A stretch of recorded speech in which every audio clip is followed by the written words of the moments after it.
Good day to all my friends, subscribers, and viewers. We have another listing, guys. 2,922 square meters. Clean title at 2,500 pesos per square meter. Located in Barangay Binaliw, Cebu City. And this is the property, guys. So this is the property. It has a wide frontage.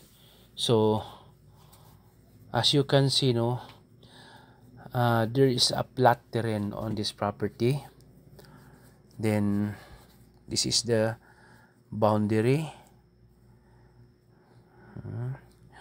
From the road is you need to go down a little, so then baba ka dyan. Okay, then paglakad natin kaunti, medyo pataas na rin tayo, it's uphill. Then ito po ay maganda itong i-develop, guys. Kung i-develop talaga natin to, we are using heavy equipments like backhoe para ma-flat ang lahat na kuan, kasi may parang dyan, medyo nasa baba, tapos ito ay pataas ng kaunti na. So or depende sa sitwasyon, kung anong gawin natin. Basta ang sitwasyon ng lupa is rolling terrain po. Sa simula, sa kalsada, medyo pababa ka ng kaunti, tapos flat, then pataas, ganito. At kung ito ay maalis yung mga harang, makakita ka ng mga view sa Cebu City. Yun yung tinuturo ko. Yun po. Kasi aabot pa yung lupa dyan. So the only thing we do is to clear or to clean the place, para makita talaga natin ang sitwasyon. Kung mabili natin to, kung ako lang ang bibili, puputulin ko yung lahat puno para patayuan ko ng bahay, or i-scrape ko yan para sa baba. So yan ang gagawin sana, para malaki, kasi malaki itong 2,900 square meters, guys. Then Binaliw, Cebu City is just only around 10 minutes drive from Talamban, Cebu City. Then Talamban, Cebu City is very progressive.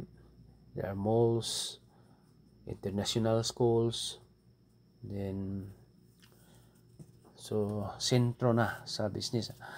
At kahit ito ay part ng Binaliw, Cebu City, may mga kalapit pa rin tulad ng mga Pitos, marami din dyan, Doon ka transportation, you need to have your own supplies. transportation. So marami. Or you can ito walk 2,500. more or less around yung 500 zonal meters valuation talaga is 2,500 from the main road. talaga. From the main road where Yan po, hanggang dyan po.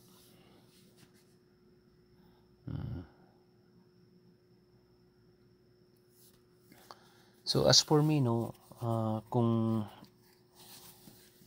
i-develop lang talaga natin yung kasi makikita natin yung dagat, kasi maganda naman talaga pag may bahay tayo, makikita natin ay yung view to the sea. So depende sa pag-develop, design ng mga engineers or architect natin.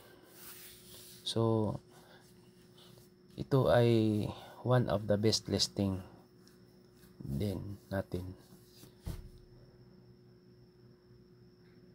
So maganda na to, guys. Ayusin lang natin yung lupa, yung terrain nila, kasi yung sa simula ay downhill konti, tapos pataas na naman. So yan po.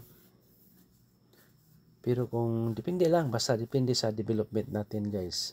Okay, nagdepende lang yan. But this is a good price already. For inquiries, just contact me and please subscribe our YouTube channel. We will process transfer of title. Then if you have properties for sale, just submit it to us, no? Will help you sell your property. Marami naman ang viewers natin ngayon compared noon, no? We have around 30,000 views in our YouTube channel. So kung may mga property tayong binibenta, pwede talagang sold out yan. So just contact me. Again, babalikan natin, itong lupa na binibenta natin is 2,922 square meters. Clean title po yan talaga. Then it has mango trees, bamboo trees. So ito po yun ang front, no? Yan po.